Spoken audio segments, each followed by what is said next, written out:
اللهم صل على سيدنا محمد وعلى آل سيدنا محمد كما صليت على إبراهيم وعلى آل إبراهيم في العالمين إنك حميد مجيد.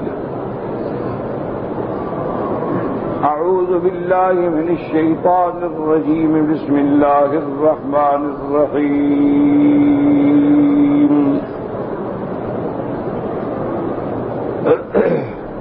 ولو ترى إذ المجرمون ناكسوا رؤوسهم عند ربهم ربنا أبصرنا وسمعنا فارجعنا نعمل صالحا إنا موقنون.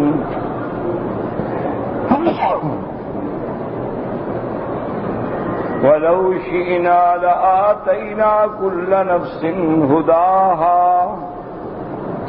ولكن حق القول مني لأملأن جهنم من الجنة والناس أجمعين فذوقوا بما نسيتم لقاء يومكم هذا إنا نسيناكم وذوقوا عذاب الخلد بما كنتم تعملون. قال المؤلف والمفسر رحمه الله تعالى أدام النفع بعلومه وعلومكم في الدارين آمين إلى أن قال يخبر تعالى عن حال المشركين يوم القيامة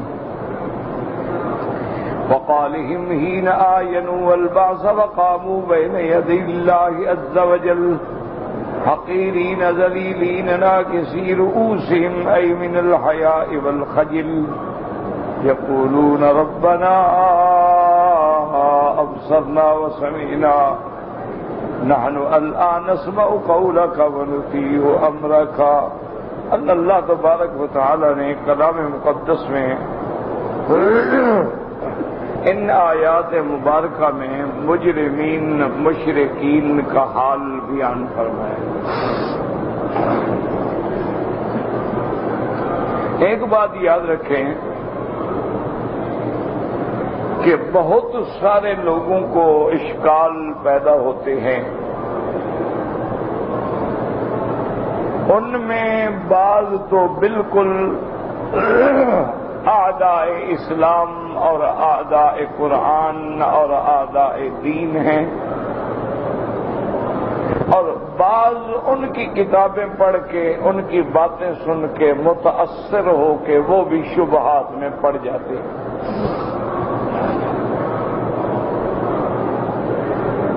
مثال کے طور پر اللہ نے قرآن مقدس میں کئی مقامات پہ وہ منظر بیان کیا ہے کہ قیامت کا دن ہوگا، میدان محشر ہوگا، ساری مخلوق اللہ کے دربار میں کھڑی ہوگی اور صحائف اعمال تقسیم ہو رہے ہوں گے. مومنین کو داہنے ہاتھ میں ملیں گے، مشرکین کو بائیں ہاتھ میں ملیں گے، میزان ہوگا، میزان ہو رہا ہے. یہ سارا منظر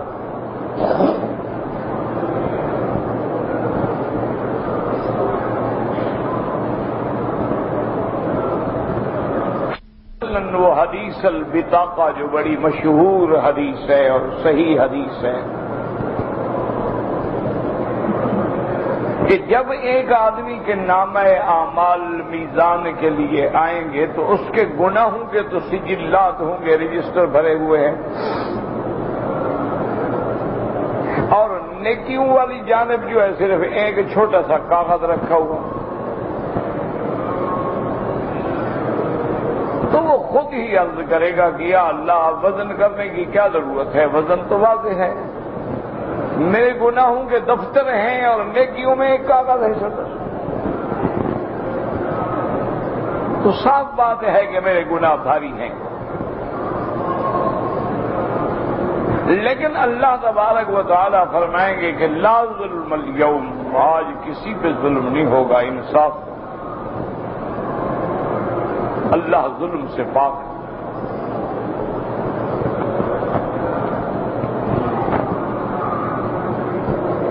اور میرا فیصلہ ہے کہ والوزن یومئذ الحق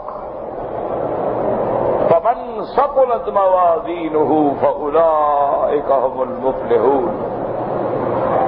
فیصلہ ہے، وزن ہوگا۔ اب جب وزن ہوگا تو جب میزان کے ترازو دو ہوتے ہیں اور نیکیوں کے پلڑے میں وہ چھوٹا سا بتاگا رکھیں گے اور بدی کے پلڑے میں اس کے گناہوں کے سارے سجلات رکھیں گے، جب وزن کریں گے تو وہ نیکی والا پلڑا بھاری ہو گیا۔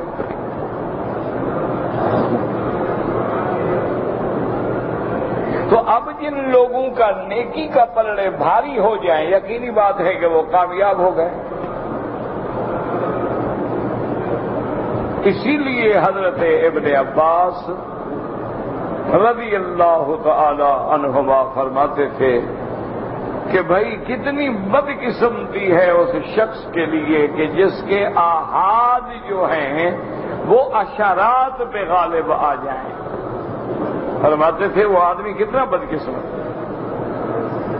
کہ گناہ تو ایک کا ایک لکھا جاتا ہے اور تمہاری نیکی جو ہے وہ 10 دفعہ بڑھا دی جاتی ہے، تو 10 گنا نیکیاں کم پڑ جائیں اور ایک والے پلڑے بھاری ہو جائیں تو پھر تمہاری بدقسمتی کی بھی انتہا ہے کہ گناہ تم اتنے کرو کہ وہ 10 گنا نیکیوں سے بھی بڑھ جائیں۔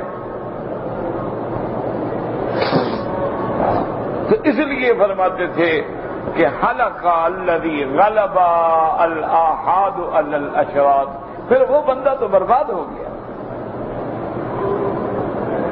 ورنہ 10 گنا جو ہے وہ تو ہر عمل پہ مل جاتا ہے۔ من جاء بالحسنۃ فلہ عشر امثالها، جو بھی نیکی کا کام کرے 10 گنا تو خود بخود بڑھ گیا۔ اسی لیے آپ 5 نمازیں پڑھتے ہیں لیکن 50 لکھی جاتی، اور پھر کبھی کبھی ہمارے اعمال جو ہیں وہ 700 گنا بھی بڑھ جاتے ہیں، اور کبھی کبھی ہمارے اعمال جو ہیں جیسے مسجد الحرام میں وہ 1,00,000 گنا بھی بڑھ جاتے ہیں۔ تو اب جب اس کا پلڑا نیکیوں کا بھاری ہو جائے گا تو وہ تعجب کرے گا کہ یا اللہ یہ کون سی میری ایسی نیکی ہے کہ سارے گناہوں میری اس طرح اڑ گئے۔ تو جب اس کو وہ کھول کے دکھایا جائے گا اور پڑھے گا تو اس میں ہوگا شہادت اللہ الہ الا اللہ وان محمد رسول اللہ۔ اللہ فرمائیں گے بس یہی تمہارا کلمہ بھاری ہو گیا۔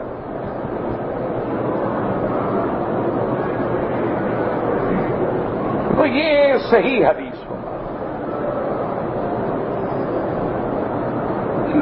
اسی طرح قرآن پاک میں بھی کئی مقامات پہ ہے کہ جب قیامت کا دن ہوگا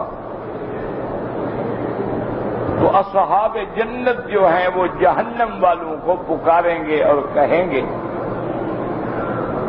کہ وَنَادَى أَصْحَابُ الْجَنَّةِ أَصْحَابَ النَّارِ،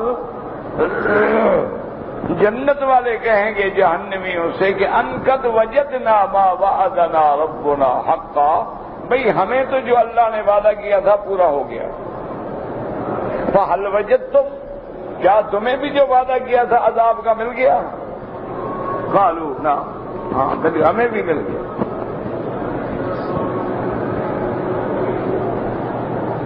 اسی طرح قرآن کہتا ہے کہ جہنم والے بھی بلائیں گے اور پکاریں گے اور درخواست کریں گے کہ افیضوا علینا من الماء، کہ کوئی پانی تو پھینکو، او مما رزقکم اللہ، جو کچھ اللہ نے تمہیں دیا ہے کچھ کھانے کے لیے تو ہم تو مر گئے۔ قالوا ان اللہ حرمہما علی الکافرین، تو اہل جنت کہیں گے بدبختو یہ جنت کی نعمتیں تو جہنمیوں پہ حرام ہیں، ہم کیسے بھیج سکتے ہیں؟ تو میرے کہنے کا مقصد یہ ہے سمجھو کہ جو دشمن ہیں اسلام کے یا اللہ کے قرآن کے یا میرے آقا محبوب محمد مصطفیٰ کے صلی اللہ علیہ وسلم، وہ تو دشمن ہیں، وہ تو کھل کے کہتے ہیں، وہ کہتے ہیں یہ بات ہے کہ جب ابھی قیامت آئی ہی نہیں تو حساب کتاب تو قیامت میں ہوگا، یہ کیسے ہو گیا کہ میزان بھی ہو گیا، اس کا کاغذ بھاری بھی ہو گیا؟ وہ کہتے ہیں کہ مرنے سے پہلے تو کوئی بندہ جنت میں نہیں جاتا، مرنے کے بعد جب دوبارہ اٹھائے جائیں گے تو پھر میدان حشر کی اس منازل سے گزرنے کے بعد اللہ کا جو فیصلہ ہوگا اس کے مطابق جنتی جنت میں جائیں گے۔ تو یہ کیسا ہے کہ جنتی پکار رہے ہیں اور جہنمی پکار رہے ہیں؟ وہ کہتے ہیں جی عجیب بات ہے، کہتے ہیں ابھی کوئی جنت میں گیا ہی نہیں، ابھی کوئی جہنم میں گیا ہی نہیں۔ اسی طرح وہ یہ بھی اعتراض کرتے ہیں کہ آپ کہتے ہیں جہنم زمین کے نیچے ہے اور جنت جو ہے وہ آسمانوں پہ ہے، ہم نے زمین کے نیچے بھی کئی راؤنڈ لگائے ہیں، کئی چکر لگائے ہیں، زمین کے مدار کے ارد گرد ہم گھومے ہیں اور ہم نے ڈرل کر کر کے زمین کی انتہاؤں تک پہنچے ہیں، ہمیں تو کہیں جہنم نہیں ملی، وہ کدھر ہے؟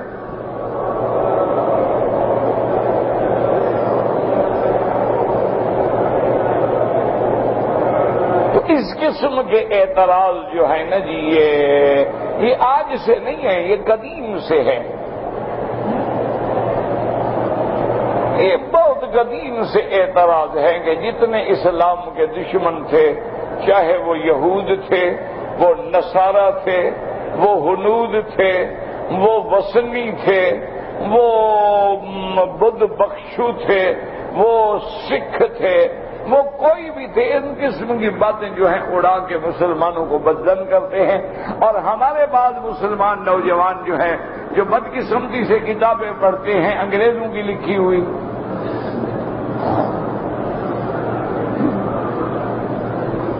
کیونکہ ایک بیچارے نے نرسری سے لے کر یونیورسٹی تک انگریزی اسکولوں میں پڑھا ہے، مشنری اسکولوں میں پڑھا ہے، اس بیچارے کو کہاں سے دین کی کتابیں ملیں گی؟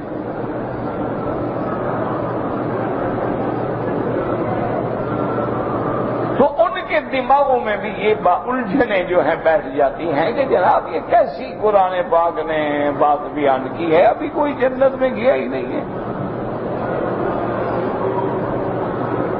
ابھی اللہ کے سامنے وہ مجرم ہے ہی نہیں، اور کیسے کہہ رہے ہیں کہ جناب جب آپ دیکھیں گے کہ مجرم سر ڈالے بیٹھے ہوں گے؟ یاد رکھو یہ سارا مغالطہ ان کو کیوں لگا ہے کہ وہ قواعد اسلام کو سمجھتے ہی نہیں ہیں۔ دیکھیں نا، اگر آپ کو قاعدے کا پتہ ہی نہ ہو تو آپ بات کیسے سمجھیں گے؟ ایک آدمی ہے اس کو انجینئرنگ کے قاعدے کا پتہ ہی نہیں ہے تو وہ کیسے اعتراض کرے کہ جناب یہ ستون ٹیڑھا ہے؟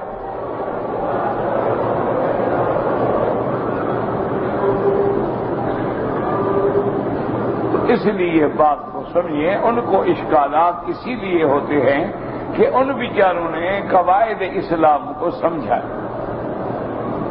اصل بات سمجھو کہ دنیا دار العمل ہے اور آخرت دار الجزا ہے۔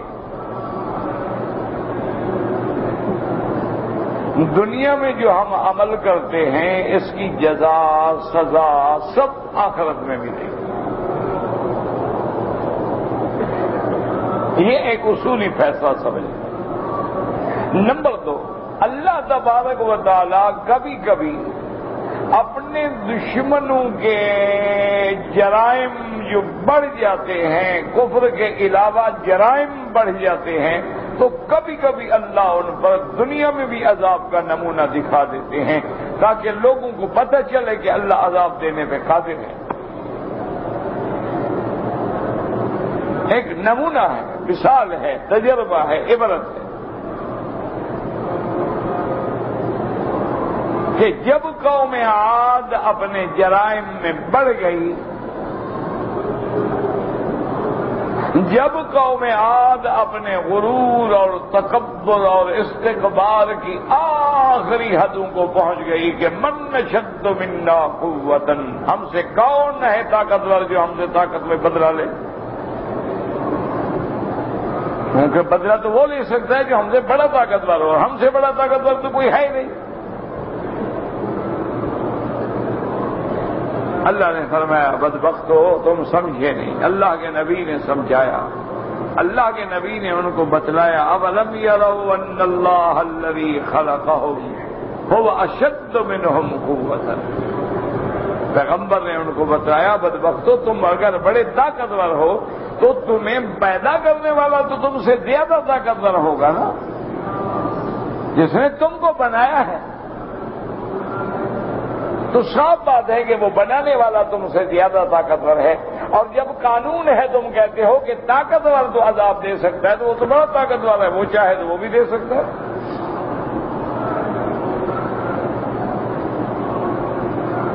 اللہ تبارک و تعالی نے ارشاد فرمایا کہ میرے محبوب اما عاد فارسلنا علیہم ریحا، ان کو اپنی طاقت پہ قوت پہ بڑا ناز تھا نا، ہم نے ہوا بھیجی، لطیف چیز بھیجی، ان کے مقابلے پہ ہاتھی نہیں بھیجے،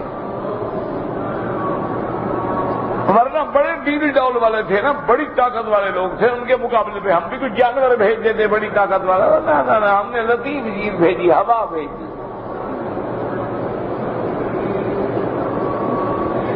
اور اس ہوا کی شدت میں آ کر انہوں نے کیا کیا کہ پتھروں میں سوراخ کر کے رسے ڈال کے پتھروں سے باندھے، پھر ایک دوسرے کو باندھا بھی مضبوطی سے کھڑے رہو، یار ہوا کیا کرے گی، ہمیں کیسے اڑا سکتی ہے؟ لیکن وہ جانتے نہیں تھے کہ یہ تو اللہ کی طرف سے بھیجی ہوئی ہوا ہے۔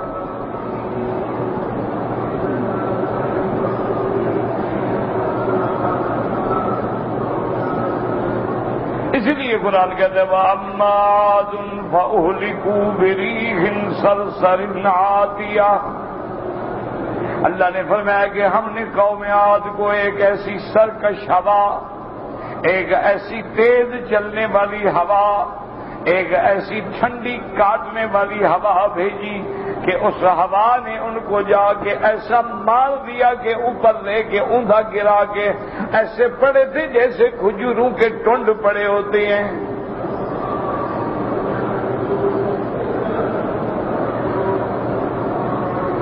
سخرها عليهم 7 ليال و8 أيام،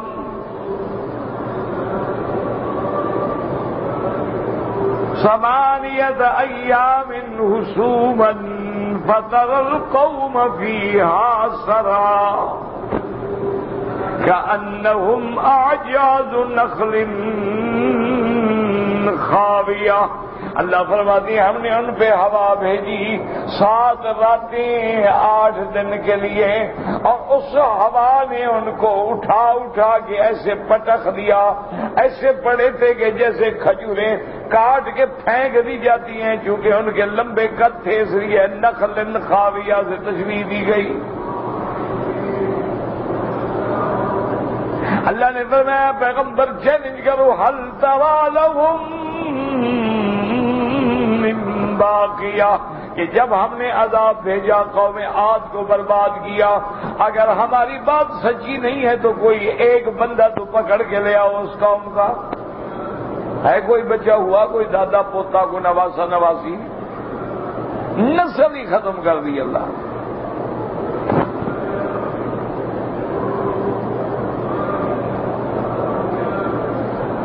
تو اس لیے اب سمجھو کہ دنیا دار العمل ہے، آخرت دار الجزا ہے، لیکن کبھی کبھی اللہ تعالی اپنی قدرت کا، اپنے جلال کا، اپنے غضب کا نمونہ دکھا کے دنیا پر بعض قوموں پہ اللہ عذاب بھیج دیتے ہیں کہ دیکھ لو میں چاہوں تو ایسے ہلاک کر سکتا ہوں۔ انہی زمین میں قوم عاد ہے، قوم ثمود ہے، قوم لوط ہے، قوم فرعون ہے، سب پہ اللہ نے عذاب بھیجا، اور یہ عذاب دنیاوی ہے، اصل عذاب آخری آخرت کا۔ اچھا اسی طرح جیسے اللہ دنیا میں عذاب کا نمونہ دکھا دیتے ہیں، کبھی چاہے تو رحمت کا نمونہ بھی دکھا دیتے ہیں۔ حضرت سلیمان علیہ السلام کو ایسی بادشاہی دی کہ کسی کو ہی نہ ملی۔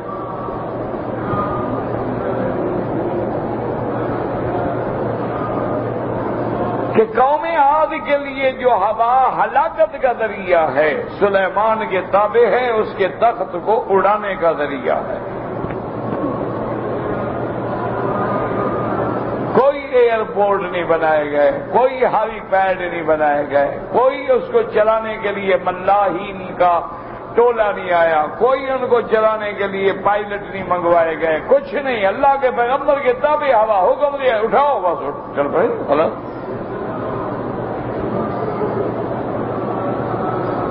اور وہ اتنا تیز چلتی تھی، غدوہا شہر ورواہا شہر۔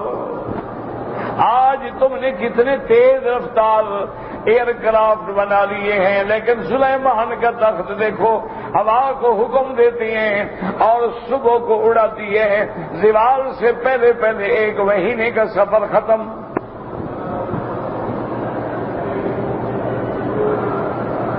پھر کھانا کھاتی ہیں، آرام فرماتی ہیں، کیلولا فرماتی ہیں، پھر شام کو حکم دیتی ہیں تو 1 مہینے کا سفر ختم۔ اور تیرے بڑے سے بڑے ایئر بس جو ہیں وہ 400 آدمی اٹھاتے ہیں۔ حضرت سلیمان کا ایئر کرافٹ دیکھو جس پہ 4000 آدمی بیٹھتا ہے۔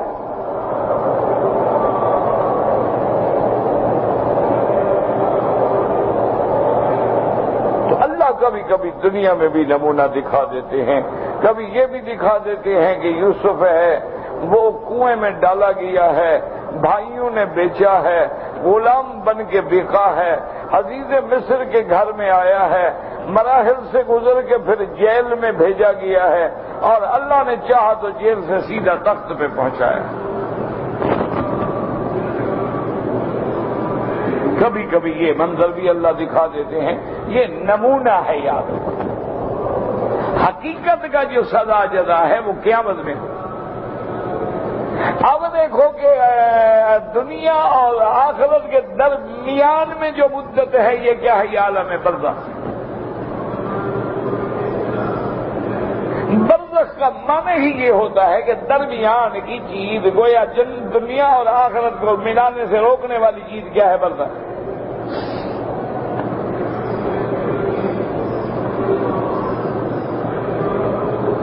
ادھر دنیا ہے، ادھر آخرت ہے، درمیان میں جو وقت ہے وہ برزخ ہے۔ مثلا مر گیا آدمی، 100 سال کے بعد قیامت ہو گئی، تو یہ 100 سال کا دور جو ہے گویا برزخ کا دور ہے۔ برزخ مانا رکاوٹ، 2 چیزوں کو ملنے سے روکنے والی چیز۔ جیسے قرآن میں آتا ہے، سورۃ الرحمن آپ پڑھتے رہتے ہیں، مرج البحرین یلتقیان بینہما برزخ لا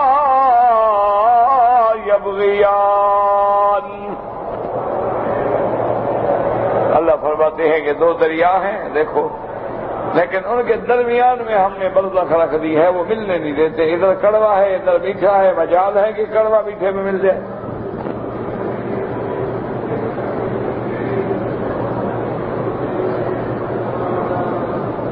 اور وہ نظر بھی نہیں آتا ہے۔ یہ بنگلہ دیش میں بھی ہے، اراکان کے مقام پر بھی ہے، اور جنوب افریقہ میں کیپ ٹاؤن کے علاقے میں بھی ہے۔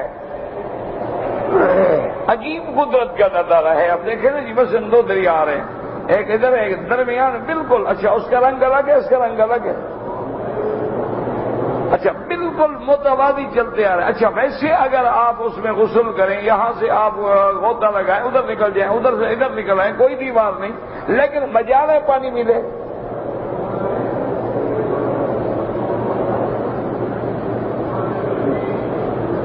اللہ ان کو ملنے نہیں دیتے۔ اچھا کبھی ایسا بھی ہوتا ہے کہ یہ پانی جو ہے نا اس کے اوپر چڑھ جاتا ہے، پھر واپس چلا جاتا ہے، مجالے اس میں مکس ہو۔ تو یہ وہ برزخ ہے، اس لیے کہ اس نے بھی دنیا اور آخرت کو گویا ایک رکاوٹ ہے، ادھر دنیا رہ گئی ادھر والتفت الساق بالساق،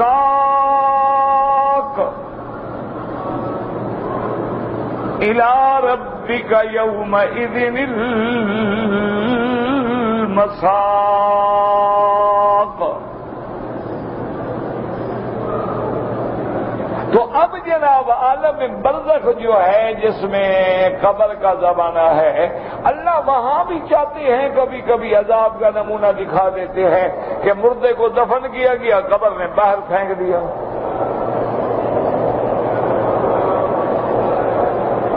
حضور کے زمانے میں ایک آدمی آیا، مسلمان ہوا، پڑھا لکھا آدمی تھا، حضور نے اس کو کاتب الوحی بنایا، بعد میں وہ مرتد ہو گیا۔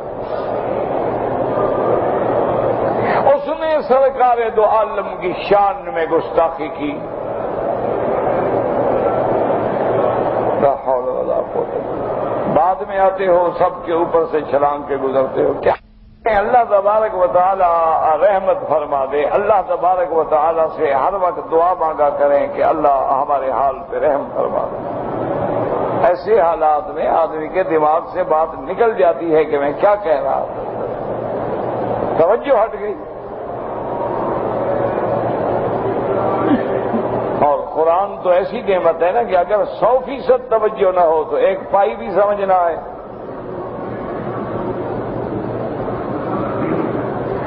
وقت مرتد ہو گیا اور اس کے بعد شان رسول میں گستاخی کی۔ اور یہ بھی یاد رکھ لو کہ میرے مدنی پاک کی شان میں جتنے گستاخی کرنے والے ہیں اللہ ان کو معاف نہیں کرتے، وہ ضرور عذاب سے گزریں گے۔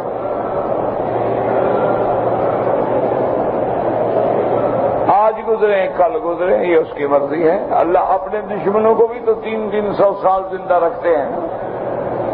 فرعون براہ راست خدائی کا مقابلے پہ بیٹھا تھا نا، براہ راست ڈائریکٹ اپوزیشن تھا نا، لیکن 300 سال بیٹھا رہا۔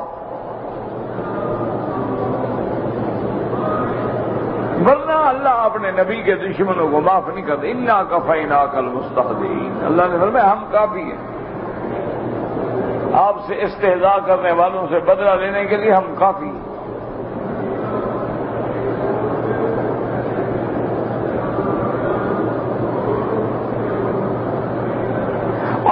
یاد رکھیں کہ اللہ تبارک و تعالیٰ کی شان دیکھیں کہ اس بدبخت نے حضور کی شان میں بھی گستاخی کی اور بڑی بڑی جھوٹ بولے گا، جی وہ تو میں لکھ کے دیتا تھا اور میں آیتیں بناتا تھا اور فلاں تھا۔ بہرحال وہ مر گیا اسی عالم میں۔ جب اس کو دفن کیا گیا تو قبر نے اٹھا کے باہر پھینک دیا۔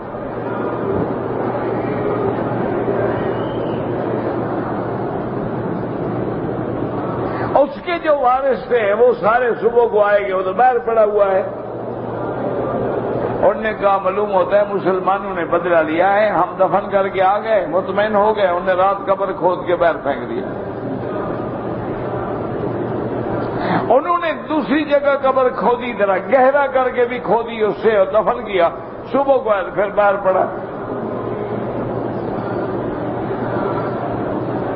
انہوں نے پھر تیسری جگہ قبر کھودی اور تیسری جگہ اور گہری لے گئے، صبح کو آئے تو باہر پڑا ہوا ہے، کتے کھا رہے ہیں۔ انہوں نے کہا بھائی یہ مسلمانوں نے نہیں نکالا، معلوم ہوتا ہے اللہ کا انتقام۔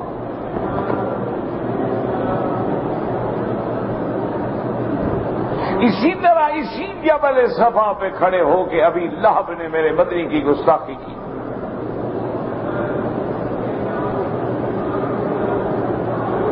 جب بھی میرے آقا کا نام آئے اور حضور کا مقام آئے بڑا ادب کا خیال رکھا کرو، ادب کے ساتھ۔ مدینہ شریف جاؤ تو بڑا ادب رکھو، چلنے میں ادب، بیٹھنے میں ادب، دیکھنے میں ادب، ہر وقت زبان پہ درود استغفار۔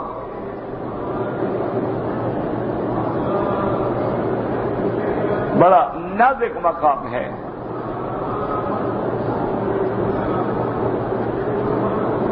جتنے دن اللہ نصیب کرے ادب سے رہو۔ اور ایک بات میری مان لو، بیوی سے ڈرتے ہو تو بعد میں بیوی کو راضی کر لینا، لیکن جتنے دن مدینے شریف رہو کوئی شرم کر لو، داڑھی پہ اس طرح نہ پھرو۔ دیکھو یار، ڈرامے والے بھی تو ڈرامہ کر لیتے ہیں نا، چلو تم اللہ نبی سے ڈرامہ ہی کر لو۔ دیکھا نہیں، ایکٹر بھی تو شکلیں بدل لیتے ہیں نا، کبھی بادشاہ بنے بیٹھے ہوتے ہیں، کبھی جناب سپاہی بنے کھڑے ہوتے ہیں، کبھی جوتے کھا رہے ہوتے ہیں، تو وہ بھی ڈرامہ کر لیتے ہیں نا۔ تم کم از کم نبی کے شہر میں جا رہے ہو، کچھ تو شرم کرو تھوڑا سا۔ 5-4 دن 8 دن رہو گے، زیادہ سے زیادہ کو مہینہ نہیں رہتے، 8 دن میں داڑھی تمہیں کھا نہیں جائے گی۔ تھوڑی سی شکل تبدیل کر لو کہ نبی کے شہر میں جا رہا ہوں، اللہ مجھے حضور کی شکل نصیب فرما۔ بعد میں بیوی کو راضی کر لینا کہ جو اب تو نبی سے دور ہو گئے ہیں نا، اب تو بیوی کے قریب رہنا ہے نا، نبی تو پتہ نہیں قیامت میں ملیں گے نہیں ملیں گے، یہاں تو بیوی کو راضی کر لیں۔ انا للہ و انا الیہ راجعون۔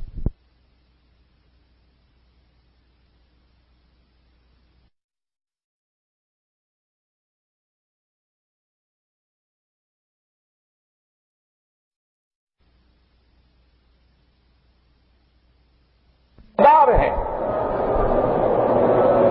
گستاخی بھی کیا کی، نعوذ باللہ، ایک لفظ کہا حضور کی شان میں کہ تبا لک لہذا جمعتنا، تیرے لیے ہلاکت ہو، اسی لیے ہمیں بلایا تھا، تو نے یہی توحید سمجھانی تھی ہمیں۔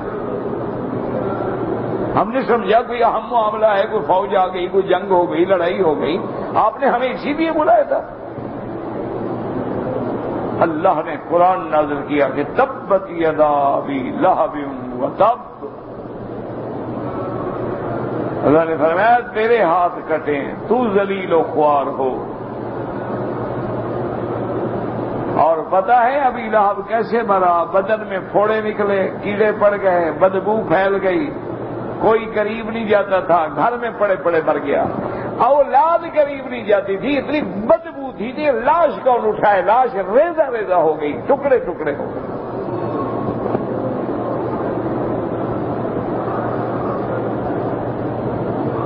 وہ کرائے پہ لوگوں کو لے آئے، ان کرائے والوں نے بھی لمبے لمبے بانس بنائے، بانس بنا کے اس پہ رسیاں ڈالی، دور سے کھڑے ہو کے منہ پہ کپڑے لپیٹ کے ان بانسوں کے ذریعے سے اس رسیوں میں اٹکایا، اور اسی طرح کتے کو گھسیٹتے ہوئے لے گئے اور ایک گڑھے میں جا کے دفن کیا، جان چھوٹی۔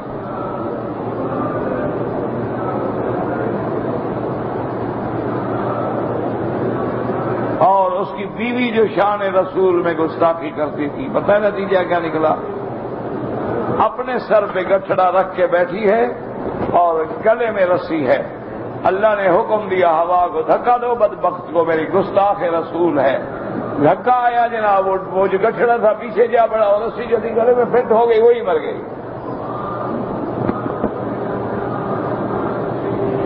بندوں کو پھانسی نہیں چڑھانی پڑی، اللہ نے پھانسی چڑھا دی۔ اللہ اپنے نبی کے گستاخوں کو معاف نہیں کرتے۔ لاکھ نمازیں پڑھو، اگر طبیعت میں شان رسول میں ذرا کمی ہے تو پھر نجات کا رستہ ہی کوئی نہیں۔ توحید کا معنی یہ نہیں ہوتا کہ حضور کے گستاخ بن جاؤ، توحید کا معنی یہ نہیں ہوتا کہ نبی مر گئے مر گئے مر گئے مر گئے، تم کون ہو ٹھیکیدار ہو کہ تھرمامیٹر لے کے پھر رہے ہو؟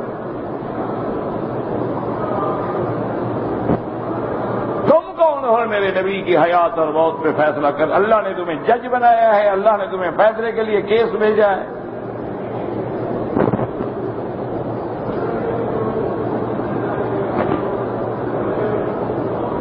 تو اس لیے ہمیشہ یاد رکھو کہ اللہ کبھی کبھی عذاب کا نمونہ بھی قبر میں دکھا دیتے ہیں، اور کبھی کبھی قبر میں جنت کا نمونہ بھی دکھا دیتے ہیں، کہ ایک صحابی کے والد کی قبر جو ہے 6 مہینے کے بعد کھلی، دیکھا تو معلوم ہوتا تھا ابھی ابھی سو گیا ہے۔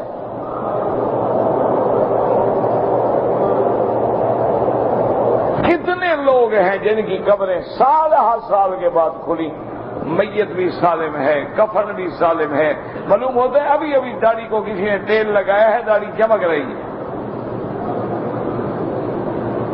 تو یہ نمونہ ہے، اصل وہاں ہوگا۔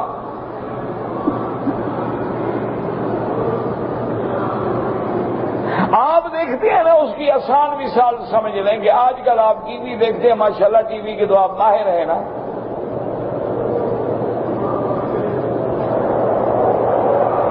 ٹی وی کے بغیر تو آج نہ مولوی کا گزارا ہے، نہ تیرا گزارا ہے، نہ بچوں کا گزارا ہے۔ ٹی وی مولوی کے لیے اس وقت تک حرام ہے جب اس مولوی کو نہ آنے دیں، جب وہ مولوی خود آ جائے تو پھر حلال ہو جاتی ہے۔ ٹی وی حرام ہے، لیکن جب تک ہمیں نہیں آنے دیتے، ہمیں موقع نہیں ملتا۔ کل ہمیں کوئی چینل والا کرائے پہ لے لے تو پھر حلال ہو جائے گی۔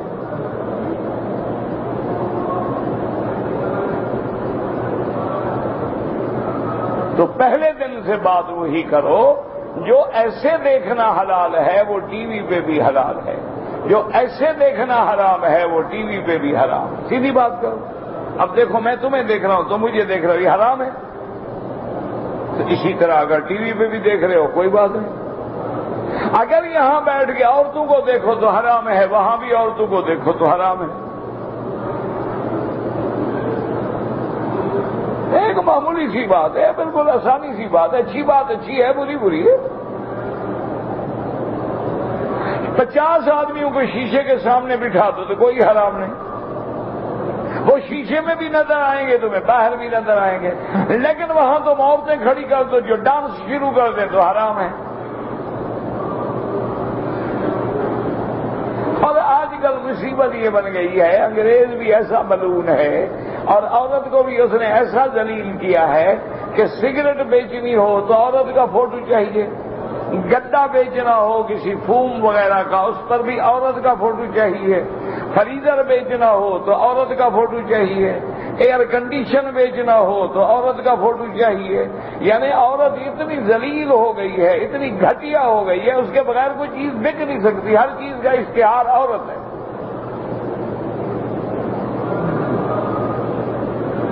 عورت سمجھتی ہے میری عزت ہو رہی ہے، تمہاری کی توہین ہو رہی ہے۔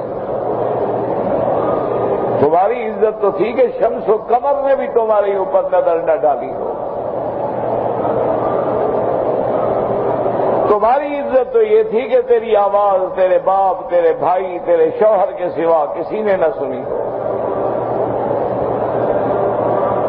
تیری عزت تو تھی کہ تیرے اس مقدس بدن کو بغیر تیرے باپ کے، ماں کے، بہن کے، بیٹے کے، بھائی کے، شوہر کے کسی نے ہاتھ نہ لگایا ہو۔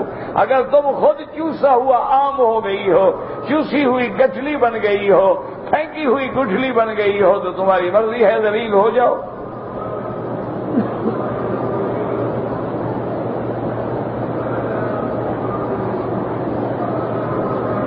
نہ اس لیے یہ ایک 2 اور 2 4 والا مسئلہ ہے۔ ایک عورت ہے جو 4 مردوں کے پاس جاتی ہے، وہ بہتر ہے یا وہ بہتر ہے جو ایک کے ساتھ رہتی ہے؟ کیا خیال ہے؟ جب تم دوسروں کی لڑکیوں سے انجوائے کرتے ہو، غور کیا کرو کہ میری بیوی سے بھی کوئی انجوائے کر رہا ہو۔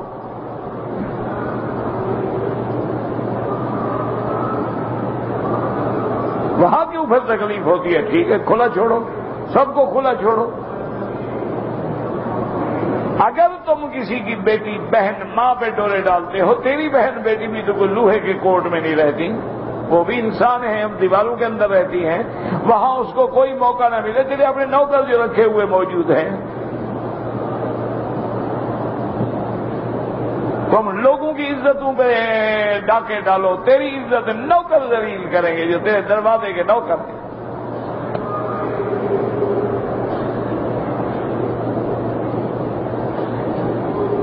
تو اس لیے اب اچھی طرح سمجھو کہ اصل عذاب ثواب کب ہوگا؟ قیامت میں۔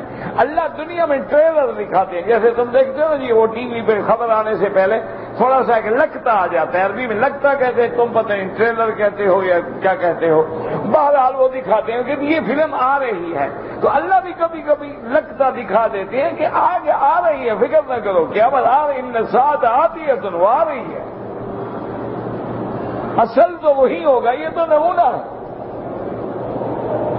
اور باقی یہ رہا کہ اللہ نے یہ مثالیں دی کہ وہ جنت میں ہے، اصل وجہ یہ ہے کہ اللہ کا علم محیط ہے، اللہ سب جانتے ہیں، جو آج ہے وہ جانتے ہیں، جو کل تھا وہ جانتے ہیں، جو آنے والے کل میں ہوگا وہ جانتے ہیں، اور جو قیامت میں ہوگا وہ جانتے ہیں۔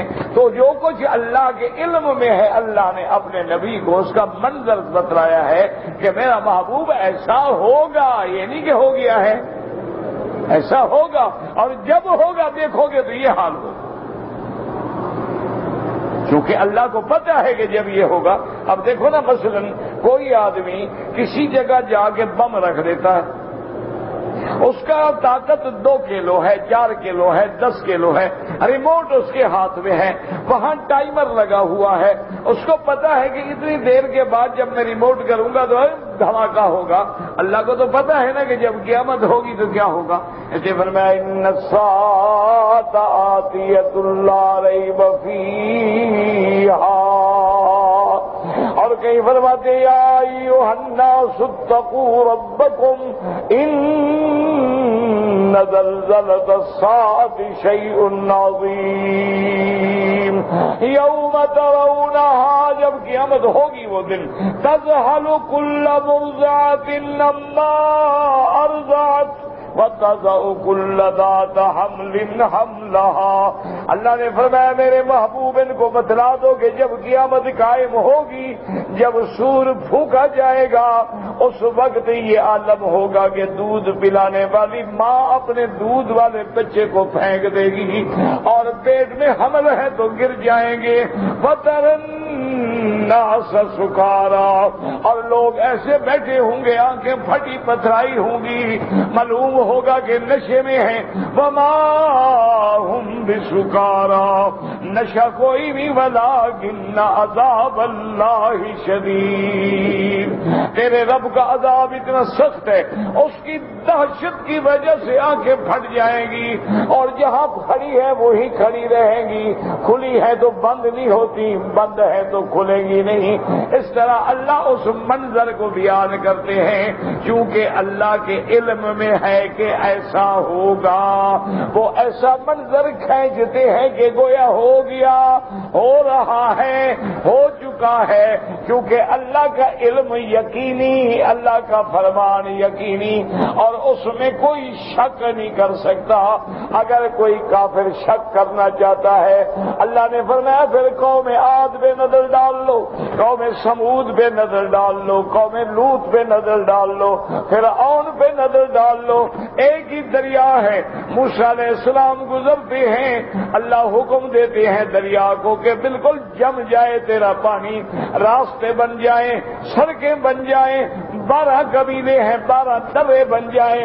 اور جب حضرت موسیٰ پار اتر گئے، فرعون بھی جوش میں آ کے اس دریا کے اندر اتر گیا، فرعون کا لشکر بھی اتر گیا۔ اللہ نے فرمایا دریا اب میرا دشمن تیرے اندر ہے، اس کو تماشا دکھانا ہے، میں نے اس کو غرق کرنا ہے۔ ثم اغرقنا بعد الباقین، اللہ نے فرمایا ہم نے اس کو غرق کر دیا، غرق کرنے کے بعد اس کی لاش کو بھی اٹھا کے کنارے پہ پھینک دیا تاکہ قیامت تک دیکھنے والوں کے لیے عبرت کی مثال بن جائے۔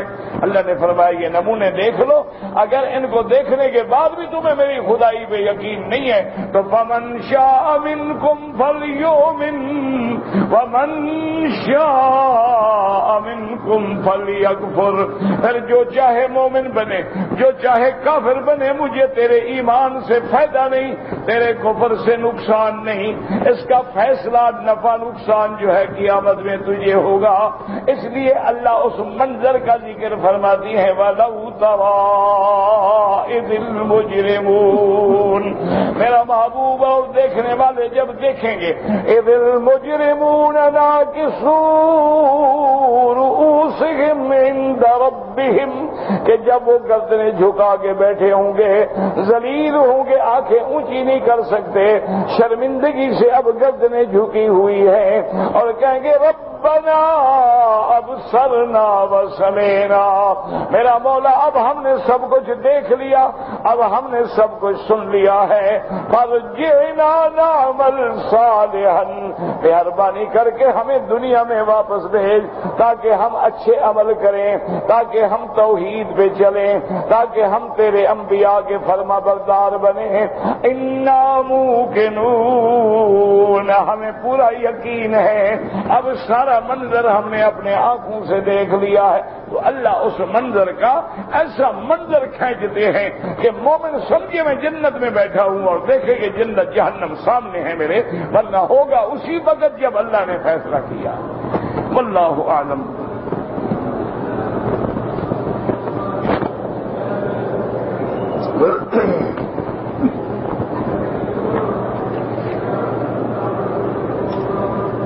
آیت الکرسی جو ہے وہ ایک آیت ہے، ہاں سب سے بڑی آیت قرآن میں آیت الکرسی ہے، اگر وہی ایک آیت بھی پڑھیں تو وہ 3 سے بھی بڑی ہے، لہذا نماز ہو جاتی ہے، کوئی شبہ ہی نہیں، شک ہی نہیں،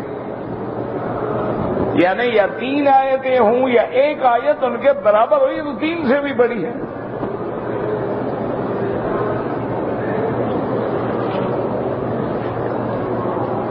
اگر ایک آدمی 1 مہینہ بیمار ہوا، نماز نہیں پڑھ سکا، تو بعد میں ہر نماز کا فدیہ جو ہے صدقہ فطر کے برابر احناف کے نزدیک ادا کرے، یعنی جیسے صدقہ فطر ہے نا 2.25 سیر گندم، یا یہاں کے اعتبار سے 3 کلو چاول، تو اتنی نمازوں کا گن کے ادا کر دے۔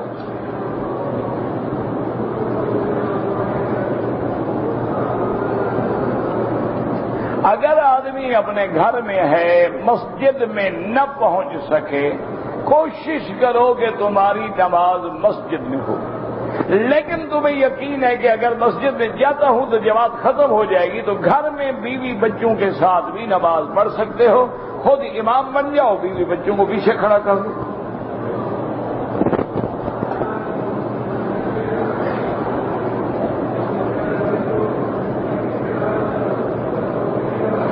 کوئی عورت احرام کی نیت کر لے لیکن ایئرپورٹ پہ داخل نہ ہو سکے، سفر نہ کر سکے، نہ آ سکے، تو اب اس کو چاہیے کہ وہ اسی اپنے آپ کو احرام کی حالت میں سمجھے اور یہاں کسی بندے کو فون کرے، اس کے لیے دم احسار ایک بکری دم مکے میں ذبح کی جائے، جب اس کو اطلاع مل جائے تو بال کٹا کے عمرے سے نکلے، ورنہ وہ عمرے میں ہے جب تک یہ نہیں کرے۔ یہ بچوں کا کھیل نہیں ہوتا، جب چاہو باندھ لو، جب چاہو پھینک دو۔ دل کی گھبراہٹ دور کرنے کے لیے کیا علاج ہے؟ الا بذکر اللہ تطمئن القلوب، یہ تو اللہ کا فیصلہ ہے نا کہ میرے ذکر میں دلوں کا اطمینان ہے۔ آپ زیادہ سے زیادہ قرآن پڑھا کرو، اللہ کا ذکر کیا کرو۔ ربوبیت ہے، الوہیت ہے، اسماء و صفات ہے، تمام ائمہ اربعہ برحق ہیں۔ اگر کوئی آدمی کینسر کی بیماری میں مر جائے تو اس کو شہید کہیں گے نہیں، حدیث میں تو نہیں آیا۔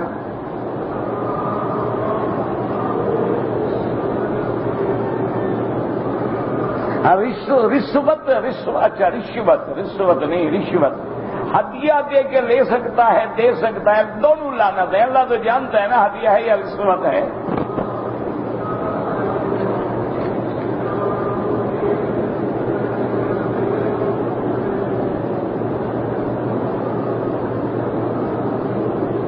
اگر کوئی عورت اپنے خامند کے پاس نہیں رہتی اور اپنے خامند کے حقوق بھی ادا نہیں کرتی، بار بار سمجھانے سے بھی کوئی مسئلہ حل نہیں ہوتا، اور وہ چاہتی ہے کہ مجھے طلاق دے دی جائے، تو چاہے طلاق دے دو، جان چھوڑاؤ، تم کوئی اور شادی کرو، وہ بھی اور شادی کرے۔ ابھی تک تم سوچ رہے ہو جان چھوڑو، جب ایک عورت تمہارے حقوق ہی ادا نہیں کرتی تو ایسی بھینس باندھنے کا فائدہ کیا ہے جو دودھ ہی نہ دیتی ہو۔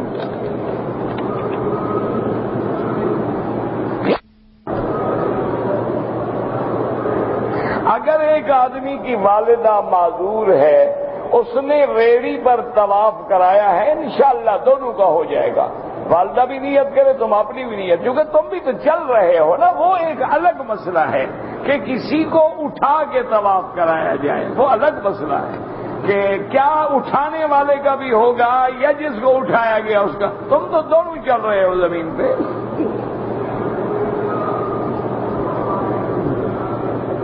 آدمی ہے، سکول ماسٹر ہے، وہ بیچارہ کوشش کے باوجود سکول ٹائم سے 1 گھنٹہ لیٹ پہنچتا ہے، بعد میں وہ 1 گھنٹہ پورا کرتا ہے، اس کی ٹھیک ہے، اپنا حق ادا کر دیتا ہے تو ٹھیک ہے۔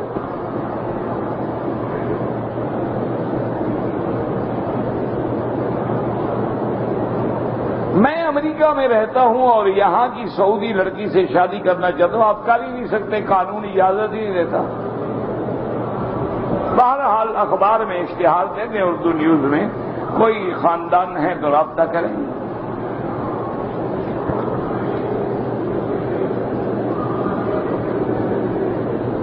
ہم پاکستان سے آ کے عمرہ کیا، مدینہ پاک گئے، واپسی پہ ہم نے احرام نہیں باندھا، نہ ہی عمرہ کیا، اور ہم نے کہا مسجد عائشہ سے باندھ لیں گے، دم پڑ گئی الحمدللہ، 1 عدد بکری ادا کر دو اور عمرہ بھی کرو۔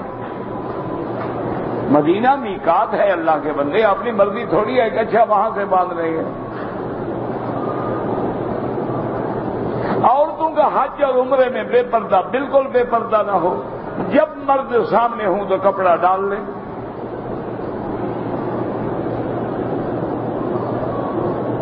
اگر عمرے کے لیے جب میں صفا مروہ دوڑنے جا رہا تھا تو حجر اسود کا استعلام نہیں کیا، کوئی حرج نہیں۔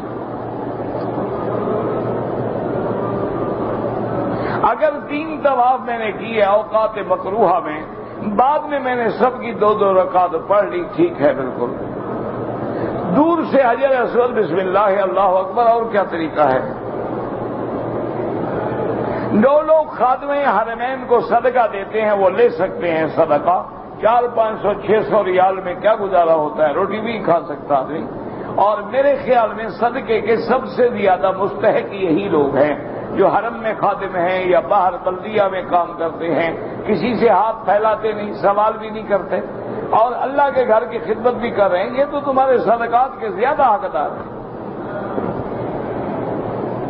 ہاں، ان میں اگر کوئی امیر ہے وہ نہ لے، یا لے کے غریب کو دے دے۔ بعض لوگ شوق سے بھی آئے ہوئے ہیں نا کہ ہمیں حرم میں جھاڑو دینے کا موقع مل جائے، حالانکہ پیچھے وہ اچھے خاصے پڑھے لکھے لوگ ہیں، سمجھدار ہیں، پیسے والے ہیں، تو وہ لے لیا کریں، اس کا دل شکنی نہ کریں، لیکن چونکہ تم امیر ہو تو پھر اپنے کسی غریب ساتھی کو دے دیا کرو۔ ظہر اور عصر کی نماز میں امام کے پیچھے فاتحہ، حنفی ہے تو نہ پڑھے، حنبلی ہے تو پڑھا کرے۔ اسی طرح مغرب اور عشاء، حنفی کے نزدیک امام کا پڑھنا جو ہے وہ کافی ہے، ان کو حدیث ہے رسول اللہ کی کہ من کان لہ امام فقراءۃ الامام لہ قراءۃ، جس کا امام ہو، امام کا پڑھنا جو ہے مقتدی کا پڑھنا۔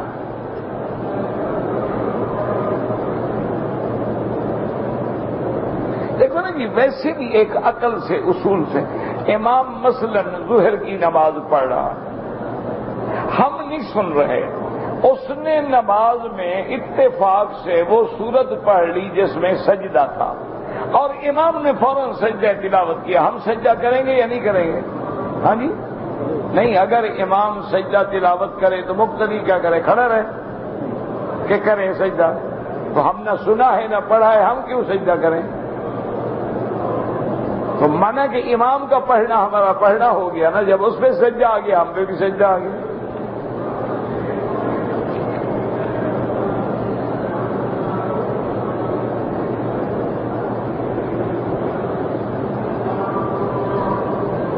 والدہ بیمار ہے، بات چیت کرنا چھوڑ دی، اس نے نیت کی ہے کہ جب تک والدہ بات نہ کرے میں روزے رکھوں گا، ٹھیک ہے، پھر نیت کی ہے تو بھگتو، ورنہ فائدہ شائدہ کچھ نہیں ہوتا۔ حضور نے فرمایا منت ماننے سے کچھ بھی نہیں ہوتا، جو تقدیر کا فیصلہ ہے وہی ہوگا۔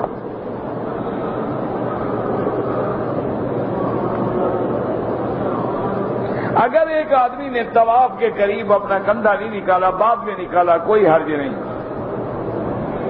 اگر طواف الوداع کریں، عمرے کے لیے بھی طواف الوداع افضل ہے، واجب نہیں۔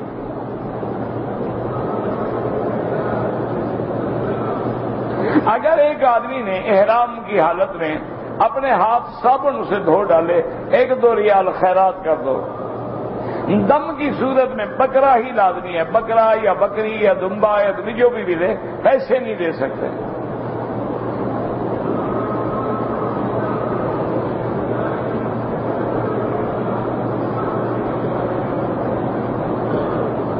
بہرحال اگر کوئی بندہ اللہ کے گھر میں آنے کے بعد بھی اپنی بیوی کی تذلیل کرتا ہے، اللہ اس کو ہدایت دے۔ بیوی کو چاہیے کہ صبر کرے، صبر سے برداشت کرے، انشاءاللہ اللہ اس کو دنیا و آخرت میں صبر کا بدلہ دیں گے۔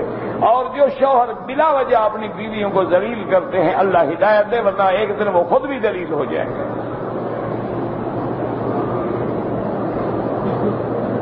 کیا ہم اپنی بیوی بچوں کو مسجد میں تراویح پڑھنے کے لیے لے جا سکتے ہیں؟ اگر وہاں عورتوں کا الگ انتظام ہے تو جائے، ورنہ نہیں، کوئی ضروری نہیں۔ ربنا تقبل منا انك انت السميع العليم وتب علينا انك انت التواب الرحيم اللهم فرج هم المهمومين نفس كرب المكروبين وقض الدين عن المدينين واشفنا واشف مرضانا ومرضى المسلمين۔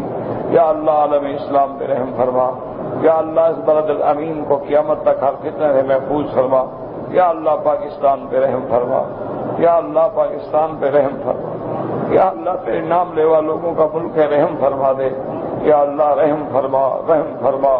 یا الہ العالمین تمام مسلمان جس ملک میں ہیں ان کی جان مال آبرو عزت کی حفاظت فرما۔